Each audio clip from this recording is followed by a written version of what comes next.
Good morning, traders. This is Frank Chali with MF Global coming to you from the Chicago Board of Trade. Monday morning, October 24th, with early calls in the grains. In the overnight session, grains looked to open higher across the board. Corn 10 to 12 higher, soybeans 13 to 15 higher, and wheat 10 to 12 higher. In the outside markets, we have the dollar in a minor or short-term trend down. This market's going through a little bit of a correction.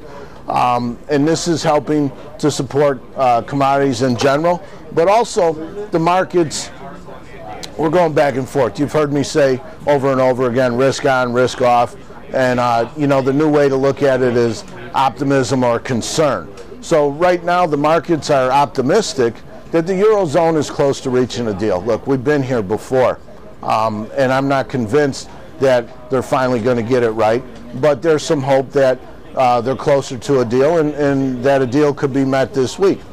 I think more importantly, what has at least the grain markets up overnight is that China had a better than expected PMI number. They had 3 months in a row of contraction.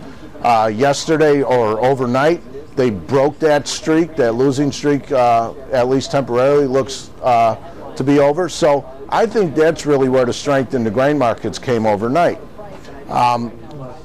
No doubt, the grain markets are still subject to outside market influence. So, as always, you're going to want to keep an eye on those markets, and especially the dollar, see what's going on with the Eurozone. But right now, the markets are searching for a level, at least corn, in my opinion, searching for a level to see where the producer selling comes in. And on Friday, we hit that 665 level. That's the first good, significant level of resistance. Above that, 675 to 685, I think I would consider the market a little overdone, overextended at that level, but it's certainly possible that the market reaches that level with some support from the outside markets. At that point, I think corn runs into some very good resistance. Keep in mind, this isn't the only place in the world to buy corn. Recently, we have seen some improved demand on the export sales and the ethanol production.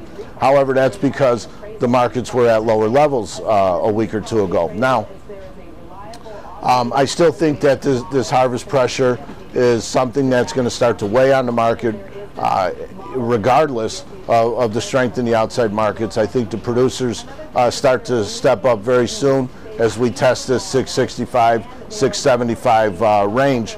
And, you know, beans, on the other hand, they had a better recovery than the corn, starting to feel some of the pressures of the harvest right now. Wheat, on the other hand, bouncing around the bottom. You know, the technicians could look at this as perhaps that market is forming a bottom. Now, I think grains are going to be led by corn, and corn, I think, is starting to reach a level where producers start to come back and sell the crop. So that's all I have time for now.